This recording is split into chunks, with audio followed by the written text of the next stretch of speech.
5 seconds to go.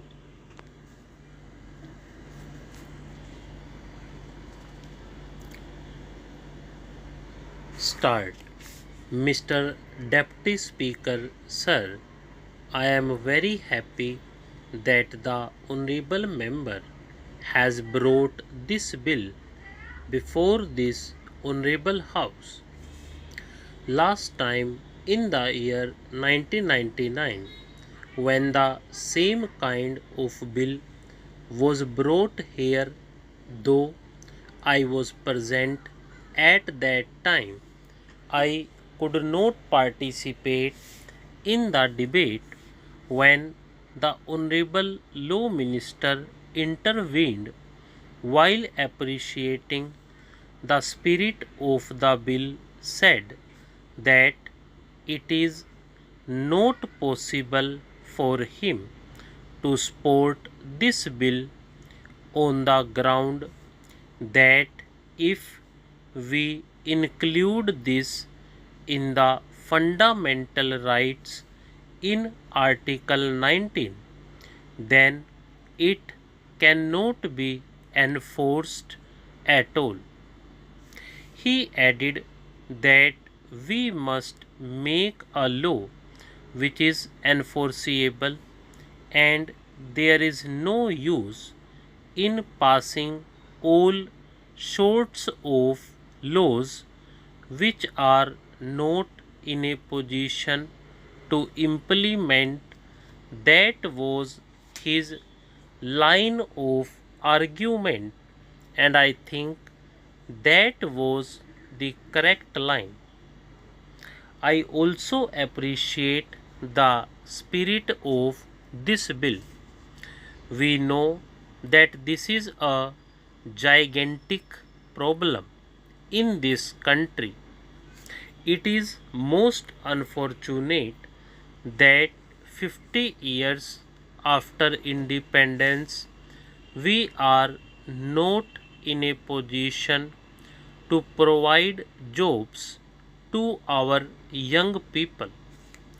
This is the reason why in many states youngsters are attracted to terrorism. It is not their fault, it is our fault because we are not providing jobs to them. We are not providing any assistance to them, at least to live. That is why these youths are misguided by some people. Because of economic pressures, they are being attracted to these things and they are joining such movements. It is a very fundamental issue when we are thinking of terrorism or any other problem. It is also a law and order problem. Ultimately, an economic problem is also a law and order problem. When people are not satisfied, when people do not get food, clothing, and shelter, naturally they will think of other methods of making money. That is why crimes are going up. In the very capital city of Delhi, we find every day that crimes like robbery, dacoity, murder, and other crimes are going up. So, it is very essential for us, for the government, how best we tackle this problem. There are so many methods. I am very happy to say that our government have taken several steps in this regard. When we go through the report of the Rural Reconstruction Ministry, we see that many steps have been taken. It is not a problem for the cities alone because about 70 to 80% of the people live in rural areas.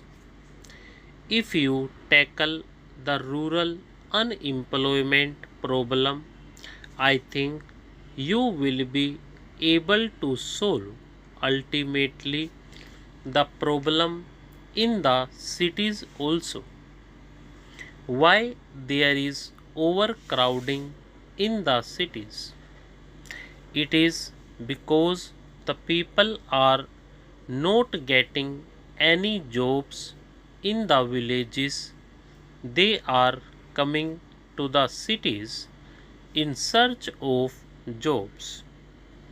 That is why there is so much of congestion, housing problem, and all sorts of things in the cities. This is a fundamental issue. If we improve the condition of the poor people in the rural areas, then we will be tackling the problem in the cities also. I am happy to say that our government, the previous government, started to tackle the problem in the rural sector by the new economic program announced by the Honorable Prime Minister. We have taken this problem very seriously, particularly in respect of land reform. Sir, that is the greatest problem facing the rural areas. Some people are owning thousands of acres. Of course, after the land reforms, the number of acres is reduced, but still there are certain problems now. Some people, in order to avoid this act, distribute land in the name of some people, but actually they are cultivating the entire land as benami. This is called benami. So that problem is also there. That is why I urge upon Honorable Law Minister, his predecessor also could not do anything while appreciating the spirit of the bill because it involves rupees 200 crores. The burden may be more than rupees 200 crores. It may be a few thousand crores of rupees.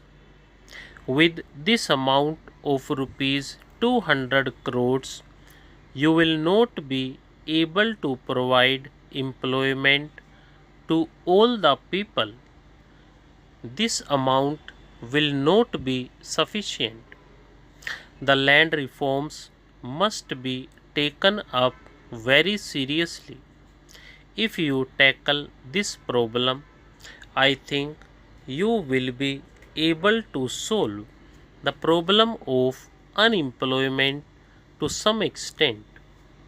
The poorer people who are the agricultural laborers, the Harijans, and backward people who are the laborers of the landlords should be given the land, about 4 or 5 acres each. After giving this land, if you provide water, electricity, and other inputs, then I think they will be able not only to cultivate that land but also raise their income sufficiently. In that way, we will be solving this problem.